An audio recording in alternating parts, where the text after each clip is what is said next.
Hi everyone, welcome to the Encouragement Card Hop. I'm Patty the Quiet Sister. I want to take this time to thank Courtney Krieber, Mary Polanco, and Jen from Scrapbina for hosting this blog hop. So for today's card share, I am using Hero Arts Teacup Flowers and Gina K's Masking Magic masking paper. I want to apologize for any background noise. My dog is up here playing.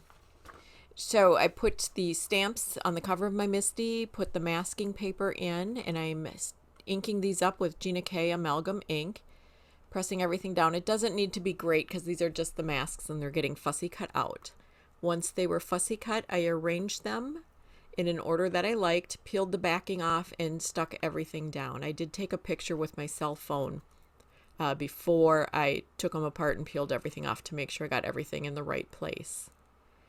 So now I look at the top layer, the frontmost or foremost layer of flowers, put the stamps on, pick them up with my Misty lid, ink them up with the amalgam ink, and stamp them on the front of my card panel. So you may or may not notice throughout this that I only need to ink with the amalgam ink one time.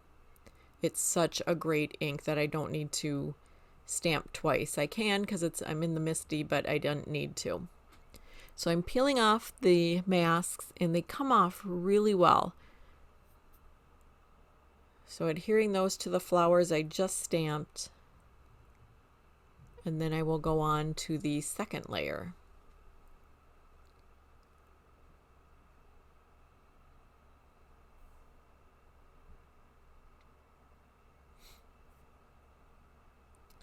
All right, so the second layer is a single flower, and I had run out of masking magic, so I actually put it on one of the address labels that you can peel off. Well, it doesn't peel off very well. I don't think they might have been really old, I'm not quite sure, but it stuck really well to the Gina K masking magic. So I don't recommend you use those. So anyway, I lined up my stamping it down, inking it up with the amalgam ink, stamping it down, and then I'll flip over to the back of the card panel to pull the mask, and I can't get it off. I mean, it was peeling up the other masks behind it. I had to hold those down, tore the paper a little bit. So I probably bought the wrong kind, but I really don't recommend the address label technique for masking. Definitely invest in some Gina K masking magic. It's pretty inexpensive, does a great job. So I ended up restamping that mask on a post-it note, one of the full post-it notes with the full sticky on the back, and then using that.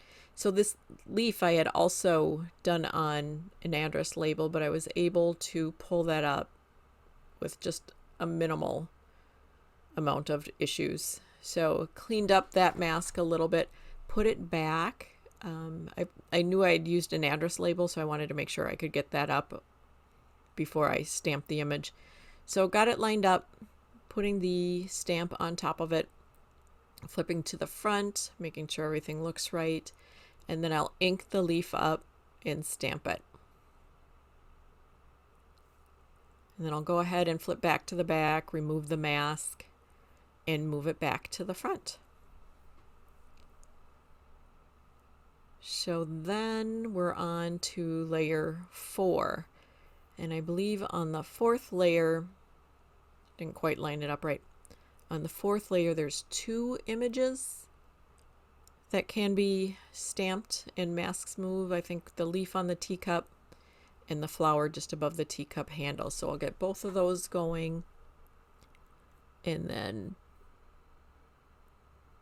get them lined up, inked up,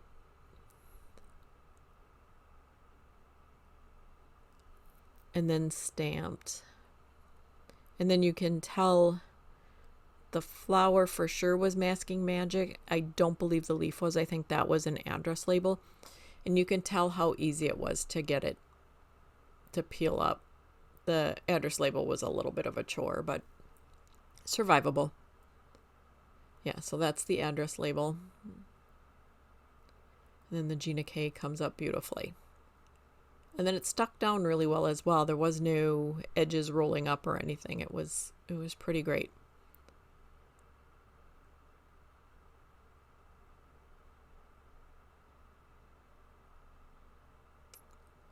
All right, so now we have, I believe, a leaf and a flower to do. So we're on layer, what is this, layer 5? Yeah, layer 5. So same old with this. And again, if you'll notice throughout the whole thing, I only have to stamp once with the amalgam ink.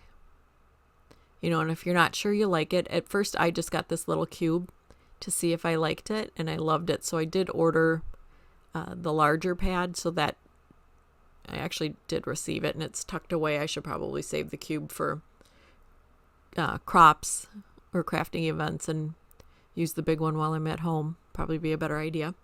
So anyway, I'm moving the masks from the back of the card to the front of the card. Little trouble with the leaf because the handle was so delicate and I didn't want to rip it.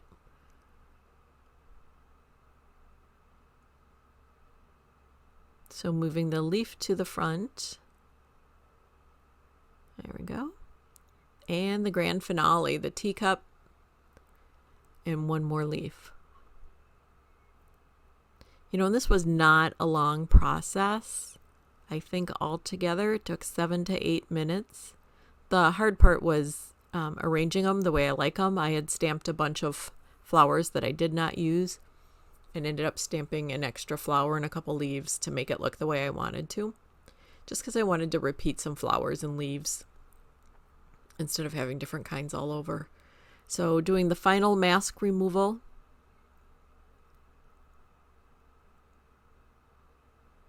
And then the teacup handle was a little delicate. In order to cut out the part from the top of the handle to the bottom of the handle, that little pear or teardrop shape there, what I had done was towards the bottom of the handle, I cut it away from the cup and then just went up and cut that and then attached the handle back when I stuck it down, and it seemed to work just fine. So everything's all masked. So now I am taking Catherine Pooler's Fiesta Blue ink in one of the Amazon cheapo makeup brushes and doing a little ink spreading. And I do have to say that these brushes are wonderful. So then I decided I wanted a little more depth, so I sprayed some water, blotted it off, and that completes that portion. And now I can peel off the masks. And this is like the best part. I almost didn't color the card because I liked how it looked, but I did color it with colored pencils. I'm not showing it because I am not a trained colorist, so I don't need anyone seeing my bad habits. Plus it took me like 2 hours. Part of it because I was watching American Ninja Warrior, but it did take me a long time. So I trimmed off about 1/4 of an inch off of the side and the top. I like it when I have a border from my card panel to my card base, so that's why I did that.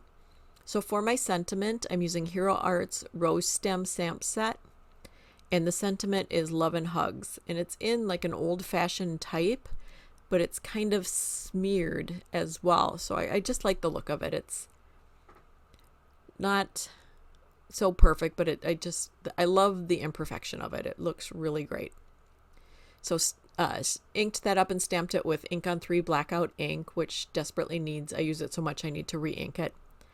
And so now I'm going to attach my card base to my card panel, and using that Kyoto, the dots, to do that because I never get it right on the first try, so I need something that's a little repositionable. And so get that stuck down, and now I am using Studio Katya's Crystal Clear Confetti, and I love these because they reflect the colors nearby them. So the top ones, because of my bright circle light, is not allowing it to reflect the colors. In real life it does, but on the bottom you can see it reflecting some of the blues, and in real life it was also reflecting some. So those sequins just added that little bit of sparkle. I didn't want to use Wink of Stella. And that completes my card. Thank you so much for stopping by the Encouragement Block Op. I hope you enjoyed my video. Have a wonderful day.